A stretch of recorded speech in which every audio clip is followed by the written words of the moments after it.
आयुर्वेद और आयुर्वेदिक लोग कभी किसी का नुकसान नहीं करते, हमें तो डरना अंग्रेजी वालों से चाहिए। हाय गाइस, मैं अमर सिंह स्वागत करता हूं आपका अपने YouTube channel the pharma world में, जहां मिलती है आपको फार्मेसी से related updated news, college reviews और बहुत कुछ। जैसा कि मैंने स्टार्टिंग में एक पॉइंट से बोला कि आयुर्वेद और आयुर्वेदिक वाले लोग कभी भी किसी का बुरा नहीं चाहते, किसी का कभी किसी का गलत नहीं कर सकते। तो ये मेरा एक कहने का मोटिव था कि जब अंग्रेज आए थे हमारे देश में तो बहुत नुकसान करके गए थे। वैसी जितनी भी अंग्रेजी दवाइयाँ हैं हमारे डिपार्टमेंट में या फिर हमारे पूरे हेल्थ सिस्टम में, ये नुकसान करते जा रही है एक साइड से। तो उसके अपार्ट अगर हम आयुर्वेद को देखें तो वो हमेशा नुकसान नहीं पहुंचाती, उसका हमेशा फायदा ही होता है। अगर आप सर दर्द के खा रहे हो और आपको सर दर्द नहीं है तो फिर वो नुकसान नहीं करेगी, उसका कोई साइड इफेक्ट नहीं आ पाएगा। तो ये मैं इसलिए बता रहा हूँ कि यार आज की वीडियो में बात करने वाला हूँ बी फार्म आयुर्वेदिक। काफी स्टूडेंट ने मेरे से डाउट पूछा हुआ है कि ये बी फार्म आयुर्वेदिक क्या कोर्स है, इसके अंदर क्या करना है और क्या, काफी डिटेल्स के बारे में मतलब मैं सबका रिप्लाई नहीं कर पाया। तो मैंने सोचा यार सबका रिप्लाई करने से अच्छा है मैं एक वीडियो बना देता हूँ, क्योंकि यार रिप्लाई करने में मैं भी परेशान हो जाता हूँ, हर 5 मिनट बाद एक रिप्लाई करना पड़ जाता है। तो आज की वीडियो में देखेंगे कि आयुर्वेदिक कोर्स क्या है, क्या क्या पढ़ना होता है, सब्जेक्ट कौन से हैं, सिलेबस क्या है और बहुत कुछ। तो गाइस बिना टाइम का वेस्ट किए चलिए वीडियो को स्टार्ट करते हैं।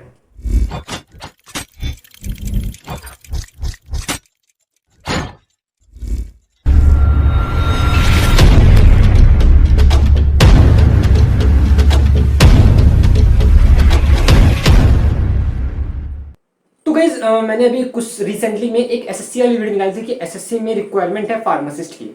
तो अगर आप लोगों ने वो वीडियो नहीं देखी तो जाकर देखो, उसमें जो रिक्वायरमेंट थी वो थी हमारी एसएससी में फार्मासिस्ट आयुर्वेदिक का। जी हाँ, जिसने बी फार्म आयुर्वेद से किया हुआ है उसकी ज़्यादा रिक्वायरमेंट थी और होम्योपैथिक की, मतलब इन दोनों की रिक्वायरमेंट ज़्यादा थी। ऐसे क्यों क्यों आयुर्वेदिक का इतना डिमांड बढ़ता जा रहा है दिन ब दिन? अंग्रेजी दवाइयाँ हमारे ऊपर हैवी हो रही है और उससे एक चीज के लिए हम खाते हैं तो वो अपना साइड इफेक्ट छोड़ करके जाती है, जिससे बहुत नुकसान हो रहा है। हर कोई अपना आयुर्वेदिक को मानना चाहता है। तो जैसा कि आप स्क्रीन पर देख पा रहे हैं, details of the B pharm Ayurveda. Ayurveda course काफी कॉलेज लॉन्च कर रहे हैं, हमारा डिप्सार कॉलेज भी अभी इसी साल लॉन्च किया हुआ है। तो टाइटल ऑफ द कोर्स है हमारा bachelor of pharmacy in Ayurveda. Course का लेवल जो है वो कुछ ज्यादा हार्ड नहीं है। ये हमारे डिप्सार के अंदर 2021 में लॉन्च हुआ है, इसी साल लॉन्च हुआ है।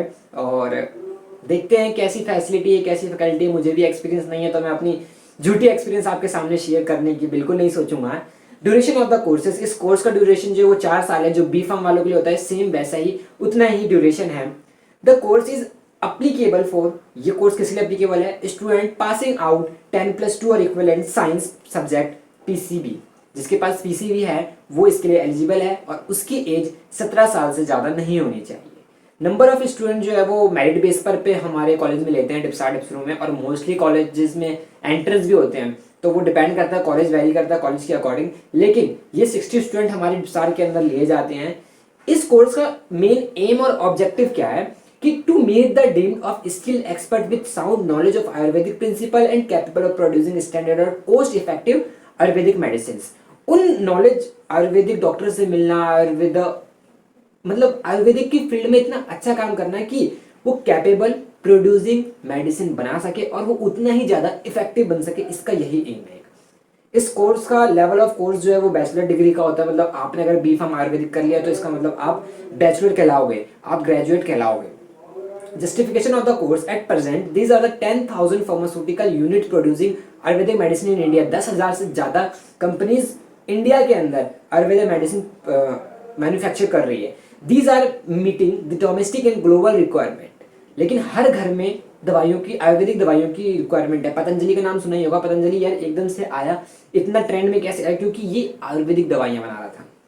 The estimated market of these products is about 4,000 crore rupees per year. Patanjali वाले को एग्जांपल दे दिया है मैंने कि ये 4 साल मतलब एक साल में 400 करोड़ रुपए का, मतलब 4,000 करोड़ रुपए का ये फायदा लेके जाती है, टेंडर लेकर के जाती है। The proposed course is expected to produce individually with abilities to identify, collect and process the material requirement to production of standard and infectious drugs. ये प्रोडक्ट को कलेक्ट करती है, उसमें से अपना क्रूड ड्रग्स निकालती है और उसको मैन्युफैक्चर करके इफेक्टिव बनाती है। फर्स्ट ईयर में जो सब्जेक्ट होंगे हमारे पास वो होगा रसाशास्त्र एंड भेषज कल्पना। फर्स्ट 100 मार्क्स का थ्योरी, 100 मार्क्स का प्रैक्टिकल। सेकंड होगा द्रव्युग्न विज्ञाना 100 मार्क्स का थ्योरी, 100 मार्क्स का प्रैक्टिकल। आयुर्वेदा शरीर क्रिया एवं रचना विज्ञान, ये 100 मार्क्स का थ्योरी, 100 मार्क्स का प्रैक्टिकल।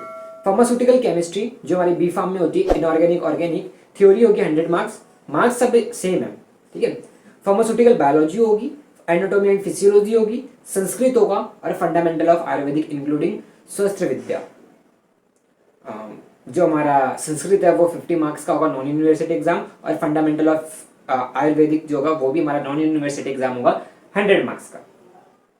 सेकेंड ईयर में जो हम पढ़ेंगे वो है रसाशास्त्र एंड भेषज कल्पना सेकेंड, द्रव्युग्न विज्ञाना सेकेंड, दोषा धातु माला विज्ञाना first, pharmacognosy and Ayurveda drugs first, pharmaceutical biochemical analysis of Ayurvedic drugs, pharmaceutical technology of Ayurvedic drugs and pharmaceutics physical pharmacy. रसाशास्त्र एंड भेषज कल्पना थर्ड, जो हम थर्ड ईयर में पढ़ेंगे, सेम मार्क्स 100 100 100। द्रव्युग्न विसाजना third, pharmacognosy of Ayurvedic drugs second, pharmaceutical analysis of Ayurvedic drugs second, pharmaceutical technology of for Ayurvedic drugs second, pharmaceutical engineering जो हमारी बी फार्म में भी होती है, pharmacology and toxicology of Ayurvedic first. Fourth year में आ जाता है हमारे पास रसाशास्त्र एंड भेषज कल्पना four, pharmaceutical analysis of Ayurvedic drugs third, pharmaceutical technology for Ayurvedic drugs third, pharmaceutical microbiology, pharmacology and toxicology of Ayurvedic drugs second, and forensic pharmacy acts rules and regulation of pharmaceutical management. ये थे कुछ सब्जेक्ट जो हम 4 साल में पढ़ने वाले हैं, आने वाले 4 साल में। इसके अपार्ट अगर मैं बात करूं तो हमारे फर्स्ट ईयर के कुछ क्वेश्चंस पेपर होते हैं, कुछ टॉपिक्स होते हैं, उनके बारे में हम देखें तो जो हमारा फर्स्ट ईयर के अंदर जो फर्स्ट सब्जेक्ट है वो रसाशास्त्र एंड भेषज कल्पना, 3 घंटे का पेपर होगा थ्योरी और 2 घंटे का होगा हमारा प्रैक्टिकल। एम, इस सब्जेक्ट को पढ़ने का एम एंड ऑब्जेक्टिव है student will expose to important Ayurvedic subject for the first time, so they should know the fundamental history and development of रसाशास्त्र एंड भेषज कल्पना। सेकंड 50 मार्क्स में होगा यंत्र मूषा, सेक्शन सेकंड में होगा इसका भेषज कल्पना, इसके प्रैक्टिकल्स होंगे। फर्स्ट ईयर में जो नेक्स्ट सब्जेक्ट आता है वो द्रव्युग्न विज्ञाना, ये भी 3 घंटे का थ्योरी होगा, 2 घंटे का प्रैक्टिकल होगा। इसके अंदर हम कुछ टॉपिक्स को पढ़ेंगे, जैसे हमारा आयुर्वेदा हो गया, अर्जुना हो गया, अर्का हो गया, मलकी हो गया, मतलब ये सारे टॉपिक्स, ये पीडीएफ में डिस्क्रिप्शन में दे दूंगा, आप डाउनलोड करके वहां से इजीली पढ़ लेना, नो वरी। नेक्स्ट हमारा सेम ऐसे ही फर्स्ट ईयर में नेक्स्ट सब्जेक्ट है हमारा आयुर्वेद शरीर क्रिया, और फिर है आयुर्वेदिक शरीर क्रिया विज्ञान practical, pharmaceutical chemistry inorganic organic practicals हैं उन्हीं के, लाइक ये सेम चीज़ है, occurrence properties and chemicals, ammonium chloride, borax, reactivity of metal, titrimetric analysis, gravitometry analysis, ये सब कुछ बी फार्म के जैसा ही है। प्रैक्टिकल्स में जो है सिंपल ग्रेविमेट्रिक्स हमारे बी फार्म की तरह ही है, different method of volumetric analysis B pharm की तरह, मतलब मोस्टली इसमें बी फार्म की तरह ही है, मोस्टली नहीं 30% मान के चलाओ, ठीक है। ऑर्गेनिक में कभी कुछ सब्सटेंस इसमें मिला रखा है टॉपिक्स, जैसे ये physical parameter with solubility, melting point, boiling point, standardization of Ayurvedic products, ये सब। फर्स्ट ईयर में नेक्स्ट आता है हमारा फार्मास्यूटिकल बायोलॉजी। बायोलॉजी में तो यार आप सभी को पता है क्या पढ़ना होता है, सिर्फ 12th की बेसिक होगी और उसको थोड़ा डीप में जाकर के पढ़ना होगा, बेसिक से स्टार्ट करना देंगे। जूलॉजी होगी, प्रैक्टिकल होगा। नेक्स्ट आता है एनाटॉमी एंड फिजियोलॉजी, जो हमारा हैप है, ह्यूमन एनाटॉमी एंड फिजियोलॉजी, उसके कुछ टॉपिक्स होंगे, स्केलेटल सिस्टम, इंटेगुमेंटरी सिस्टम, इस टाइप के। नेक्स्ट आता है हमारा संस्कृत। संस्कृत में जो 7 केसेस होते हैं कर का वो पढ़ना है, फॉर्म्स, रामायण, वना, मतलब फार्मेसी से रिलेटेड ही संस्कृत में, ये नहीं कि हम हमें अपने वो याद कर रहे हों, पढ़ती पट्टा पठंती पढ़ती पटा पटा पटा वो याद नहीं करना है, इसमें जो हमारा रिलेटेड होगा वही पढ़ेंगे। फर्स्ट ईयर हमारा कुछ इस तरह से होगा, सेकेंड ईयर में उसी के पार्ट सेकेंड होते रहेंगे एंड सो ऑन। तो ये पीडीएफ यार मैं डाउनलोड कर लेना, अब हर एक ईयर का मैं बताने बैठ जाऊंगा तो कल सुबह हो जाएगी है, क्योंकि अभी रात की 10 बज रहे हैं और मैं इंपॉर्टेंट वीडियो थी इसलिए मैंने बनाना स्टार्ट कर दिया है। फार्माकोग्नोसी जो है बहुत इंपॉर्टेंट टॉपिक है, इसकी बुक जो है वो है ट्रांस एंड एडवांस, या फिर एक बुक का नाम भूल गया हूँ मैं, हाँ ब्रेनसा, वो है। इन दोनों में से आप कोई भी बुक प्रेफर कर सकते हो, दोनों बुक अच्छी है और इफेक्टिव है आपके लिए। और जो है वो थर्ड ईयर के अंदर हाई, मतलब ना फर्स्ट ईयर के अंदर जितने सब्जेक्ट है उनका पार्ट बनता जा रहा है, part 1, part 2, part 3, part 4, subject mostly 2 या 3 सब्जेक्ट सेम ही है, ठीक है, फर्स्ट सेकंड थर्ड ईयर में। तो ये पीडीएफ यार डाउनलोड कर लेना, मैं डिस्क्रिप्शन में इसका लिंक दे दूंगा। इसके साथ यार आज की वीडियो मेरी कंप्लीट होती है एंड आई होप आपको ये वीडियो आपको समझ में आई होगी। फोर्थ ईयर में जो है ये फॉरेंसिक फार्मेसी, यार याद रखना, फॉरेंसिक फार्मेसी में जो acts, rule and regulation and management pharmaceuticals हैं, ये बहुत इंपॉर्टेंट है। इसका section first, forensic pharmacy, acts, rules and regulation, pharmaceutical legislations, history and background, the Pharmacy Act, objectives and contents, narcotic drug legislation, Drug and Cosmetic Act, shop and establishment, poisonous drugs, Code of Pharmaceutical Ethics, Prevention of Curicles of Animal Act, Drug and Magic Remedies, Pharmaceutical Management, Plant, Location, Produce, Planning and Control, Personal। तो यार इसमें आपको main जो अपना focus करना है वो pharmacognosy पे करना है, और एक दो सब्जेक्ट और हैं उन पे ध्यान देना है, क्योंकि इसके जो सब्जेक्ट थोड़े बहुत नए हैं। हिंदी आपको शुद्ध हिंदी आनी चाहिए और पेड़ों के बारे में ज़्यादा हमें पढ़ना है।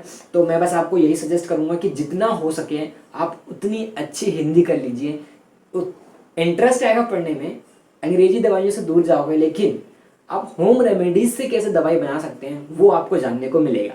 तो इसी के साथ यार मेरी आज की वीडियो कंप्लीट होती है, एंड आई होप ये वीडियो आपको थोड़ी ना थोड़ी तो इफेक्टिव लगी होगी, जैसे ये आयुर्वेदिक की दवाई इफेक्टिव आती है। तो वीडियो बंद करते हैं यहीं पे और मिलते हैं नेक्स्ट वीडियो में। कमेंट करिए और किसके ऊपर आपको वीडियो चाहिए, कमेंट जैसे ही आपका कोई और टॉपिक पे कमेंट मिलेगा मैं उसी टाइम वीडियो शूट कर दूंगा। मिलते हैं नेक्स्ट वीडियो में, तब तक के लिए bye bye, tata, take care, see you, stay safe, stay healthy.